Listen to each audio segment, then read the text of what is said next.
Hello and welcome back to my channel. My name is Afama Omesi. I run the website Reading Middle Grade, which is a website dedicated to championing the best books for kids ages 8 to 14.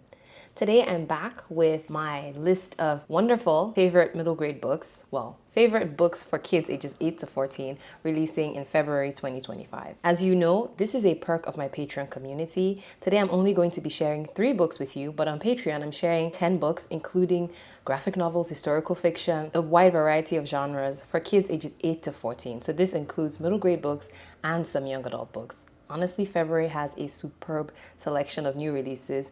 And also, just as a reminder, I read every single word of the new releases I recommend. So this is a really wonderful perk of my Patreon community. If you love access to my monthly new release posts, I would love to have you in my Patreon community. There's a link in the description below to check it out and you can join. Every month, I'll share a list of new releases I have read and loved and highly recommend for kids ages 8 to 14.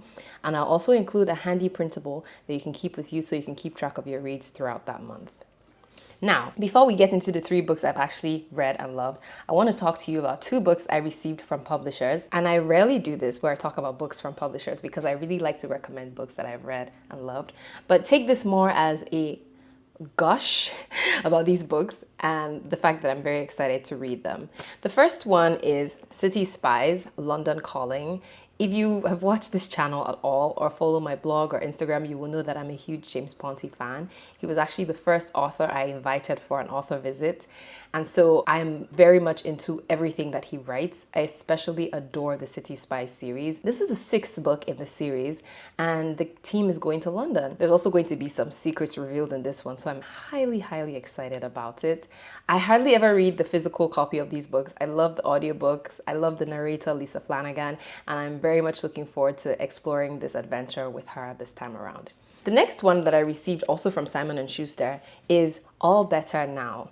This is by Neil Shusterman. I was captivated by his series, the Scythe series, which I always recommend to boys who are looking for dystopian fiction. Of course, all kids will read, love, and enjoy it, but I feel like it has particularly strong appeal for the male readers who might be feeling like there's not much for them in publishing, especially as they get older. Neil Shusterman writes young adult novels that are appropriate for kids ages 12 and up, so they're really good for upper middle schoolers and young adult readers. This is a new one that's coming out in February as well. I have the audiobook ready to enjoy, and I also have the physical copy, so I'm really stoked about this. I haven't read it yet, but I've heard wonderful reviews and I definitely will be reading it before the end of the month. Those are the 2 books I wanted to tell you about. Many thanks to the publisher for sending them to me. I did not receive any monetary compensation, and of course, receiving them for free does not affect my review in any way, which I have yet to review, but coming soon. Now, moving on to the February releases I want to tell you about today. The first one is Inside the Park by Andrea Williams. This was my first time reading this author, and I just loved the story. This is a story that feels like it is indeed written for children, and I think that sometimes it can be rare to find those stories that are enjoyable, fun, and just feel like they're written for kids, not the adult gatekeepers of middle grade literature. This is one of such books that I feel like so many kids are going to love. It's about a boy who is nicknamed Pumsy, and all his siblings are kind of like really good at something: sports, science. His sister is even a model, and he kind of feels forgotten, left behind. So one day he's eventually forgotten, literally. He's left behind. He's also a big baseball person. He's very much into baseball. So one day he's left behind at the baseball stadium. And while he's left there, some criminals are also in there doing really bad stuff. So it's up to Pumsy to kind of save the day. Him and a dog who's also left behind in the stadium. And so he kind of has to find a way to evade the criminals and stop them from causing harm to his favorite baseball team. This book felt a lot to me like Home Alone, and it is like the truest sense of wish fulfillment. Imagine for a kid who is a huge baseball fan to be left to roam the baseball stadium. It might be a little scary to do it on your own in the middle of the night, but at the same time, what a dream, right? And of course, in the morning, you know that you're gonna go home and find your family and everything, but in the meantime, you get to roam a stadium, stop the bad guys, and maybe even meet your favorite baseball star. I just loved this book, and I can't wait to put it in the hands of young readers. I recommend it for kids ages 8 and up. Of course, you can also read it aloud to slightly younger kids. Nothing at all objectionable about the content, and it's just a win for me. My next recommendation for February releases worth checking out is JOJO versus Middle School. This is the first book in a series that is sort of like the Babysitter's Club. So if you have kids who love the Babysitter's Club, whether the graphic novel version or the prose version, this is a book I strongly believe they're going to enjoy. And each book in the series will be written from the perspective of a different girl.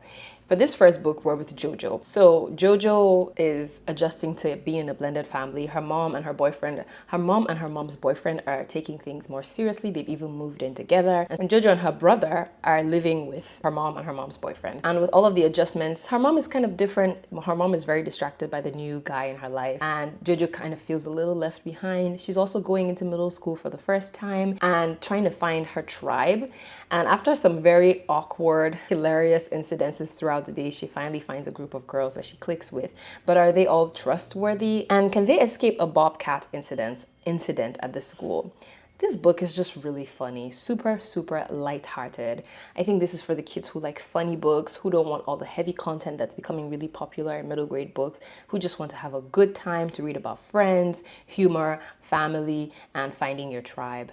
I really loved this one, and I will definitely be keeping an eye out for the sequels because I want to follow each girl's story and see and learn more about them. I felt very curious about all of them, and I wish I'd got to spend more time with each of the girls, but I guess that's what the sequels would be for. This book is also super short. I believe it is under 200 pages. So if you have kids who love short books, like I do, then definitely put this one on your radar. The final book I'm recommending today is by Jessica Kim, and it's called On Thin Ice. Jessica Kim is the author of Stand Up You Me Chung, which is a very popular middle grade book. It's very funny. Jessica Kim has like a really good sense of humor, and she seems to really understand kids. Her writing translates really beautifully, and I feel like kids can relate to that. That is no different with this new release, which is called On Thin Ice. It is about two siblings, twin siblings, Dex and Phoebe. They have lost their dad not too long ago, and they're both coping in different ways from each other. So Phoebe is the serious kid. She's an ice skater. She feels like to make her dad proud, she needs to keep ice skating and she needs to keep winning. Dex, on the other hand, is coping with humor. He tries to hide how sad he really is, and he plays ice hockey. But recently, all his pranking and being too funny and taking everything less seriously is kind of getting to his coach. And so he loses his place on the team.